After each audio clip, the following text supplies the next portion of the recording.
Évasion vive la liberté, donc le tome 2, il n'était pas prévu. J'avais pensé, après le tome 1, passer carrément à autre chose, un autre thème, pas parler de prison du tout. J'avais envie de montrer justement mon côté artiste et non pas l'ex-dollar qui fait une BD sur la prison et compagnie. Mais c'est vrai que les réseaux sociaux ont eu raison de moi, ont demandé une suite en fait. Et du coup, j'ai tenté d'apporter une suite, mais surtout de travailler un autre problème. Je voulais pas parler de l'évasion, encore une fois, en prison ça se passe comme ci, comme ça, mais plutôt raconter un autre fait de société qui est la sortie de prison. Une personne, quand il sort de prison, il a beau faire beau, on a beau être en été, tout ne va pas bien dans sa tête. Et donc voilà, j'ai voulu parler du retour à la réalité. Je suis allé en prison et il n'y avait pas le tactile en fait. Le téléphone tactile, on était encore avec les gros téléphones à l'ancienne, tu sais. Et une fois sorti, j'ai mes frangins qui m'ont mis un téléphone tactile dans les mains et qui m'ont dit, voilà, maman va appeler, il faudra que tu répondes. Et ils étaient morts de rire quand je ne trouvais pas comment décrocher. Une CIP, une conseillère d'insertion et de probation, ouais. m'a plutôt crié dessus en fait. Je me suis dit mais qu'est-ce qui se passe en fait? Elle me dit mais attends, mais tu te fous de ma gueule, tu veux devenir dessinateur de BD, mais tu vas vite retourner en tôle plutôt. C'est pas un vrai métier être dessinateur de BD. Alors c'est vrai que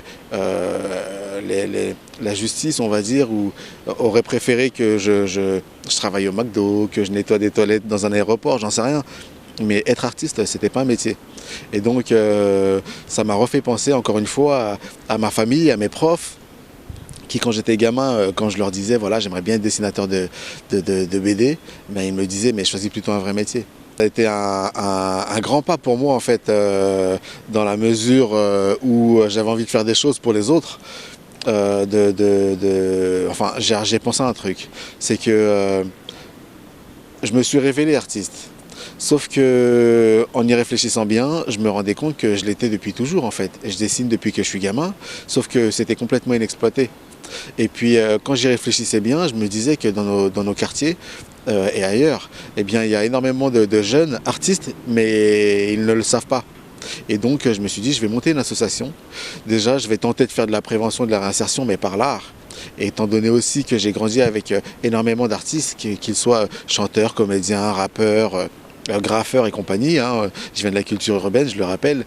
Et donc je me suis dit, pas mal déjà de ces acteurs viennent de quartiers, ont un don et l'ont exploité et sont devenus ce qu'ils sont aujourd'hui.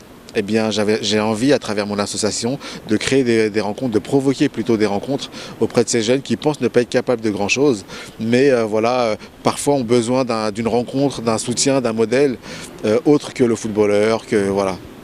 Donc l'association Macadam aujourd'hui elle intervient dans les prisons, dans les médiathèques, dans les écoles, même à l'ENM pour te dire, l'école nationale de la magistrature. C'est vrai que j'ai créé des partenariats, notamment le ministère de la Justice. Alors imagine le truc, moi je suis un ancien tôlard condamné à 10 ans, je me retrouve au ministère de la Justice à leur proposer des ateliers mais dans les prisons. Et donc au début, ils me regardent avec des yeux, attends, vous voulez retourner en prison? Et parmi eux, j'ai eu de la chance, il y avait une ou deux personnes qui avaient vu des émissions dans lesquelles j'étais passé, où on expliquait, aussi le journal télévisé, où on expliquait que malgré mon parcours, j'étais devenu artiste et que il y avait du monde qui aimait ce que je faisais et surtout que j'avais du positif en moi. Aujourd'hui, je fais un gros travail justement pour qu'on efface avec le temps cette étiquette en fait, cette étiquette de ex-dollar. Je sais qu'il n'y a que le temps et surtout il n'y a que mes dessins qui feront qu'avec le temps, on se rendra compte que le mec c'est un artiste et non pas un ex-dollar ou un artiste qui a écrit en prison. Mais comme le disait justement Kabul, le dessinateur que j'ai rencontré avant sa mort, il me disait, tu sais Berthé, t'as énormément de chance parce qu'en 2 ou 3 ans, tu as réussi à faire dans le monde de l'art, de la BD, énormément de choses, beaucoup de choses que des personnes n'ont pas réussi à faire en toute une vie, en toute une carrière. Donc je me dis que je suis un petit nouveau, il me reste du temps, je suis jeune même si je ne suis pas si jeune que ça, mais je vais foncer et puis je vais essayer de montrer à un maximum de personnes ce dont je suis capable.